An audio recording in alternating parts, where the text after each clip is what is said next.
अभी हमने देखा अय्यूब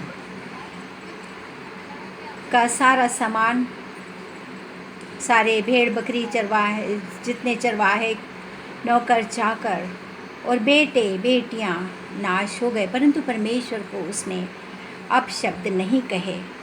हम आगे और सुनते हैं अय्यूब के बारे में कि एक दिन फिर से परमेश्वर के दरबार में प्रभु के दूत जमा हुए और शैतान भी वहाँ पर फिर से आया और परमेश्वर ने शैतान से पूछा, तू कहाँ से आ रहा है? उसने कहा, मैं पृथ्वी पर इधर उधर डोलते हुए आया हूँ। परमेश्वर ने कहा, क्या तूने मेरे सेवक अय्यूब पर ध्यान दिया? उसके समान सिद्ध पुरुष, निष्कपट पुरुष और मुझको प्यार करने वाला, मुझसे डरने वाला, बुराई से दूर रहने वाला कोई उसके समान इस पृथ्वी पर है? शैतान ने कहा कि हाँ, मैंने देखा। परमेश्वर ने कहा, तूने मुझे अकारण उस्काया कि मैं उसको नाश करूं, तो भी देख, उसने मेरे विरुद्ध में मुंह नहीं खोला। शैतान ने प्रभु से कहा, व्यापारी खाल के बदले खाल देता है, पर मनुष्य प्राण बचाने के लिए कुछ भी कर सकता है। आप अपना हाथ उठाइए और उसके शरीर को स्पर्श कीजिए, तब अय्यूब आपको आपके मुंह पर आपकी निंदा अवश्य करेगा।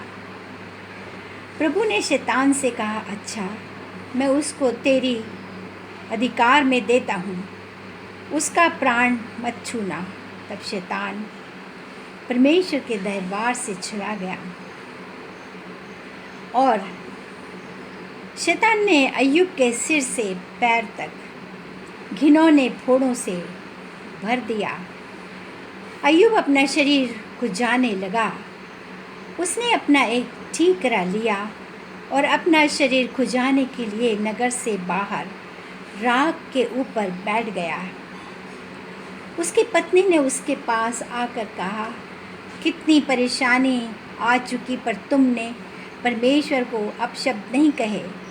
उनको बको, उनको अपशब्द कहो और मर जाओ।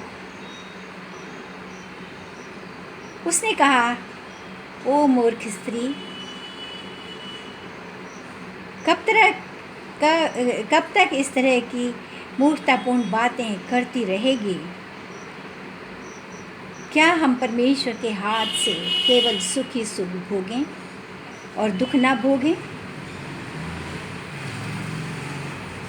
क्या हम परमेश्वर के अधिकार में नहीं हैं? इन सभी विपत्तियों के आने पर भी अय्यूब ने परमेश्वर पर दोष नहीं लगाया। अय्यूब के 3 मित्र थे। तेमान नगर का रहने वाला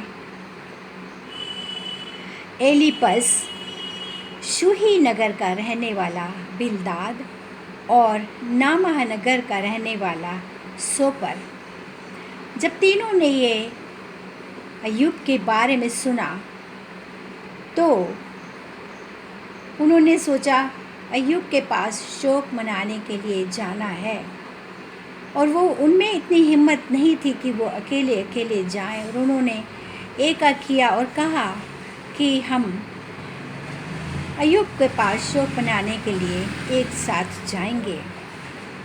और जब वो अय्यूब के पास शोक मनाने के लिए गए तो बहुत दूर से उन्होंने अय्यूब को देखा और अय्यूब को उन्होंने नहीं पहचाना। अय्यूब को देखकर वो दुख से भर गए और उन्होंने भी अपना अपना बागा फाड़ा, उन्होंने भी टाट लपेटा, आकाश की तरफ धूल उड़ाई, अपने सिर पर धूल डाली और चुपचाप बैठ गए। 7 दिन तक वो अय्यूब के पास बिना कुछ कहे चुपचाप बैठे रहे। न उन्होंने कुछ भी कहा और ना ही अय्यूब ने कुछ कहा, और इस तरह से उन्होंने 7 दिन तक अपना शोक बिना कहे प्रकट किया।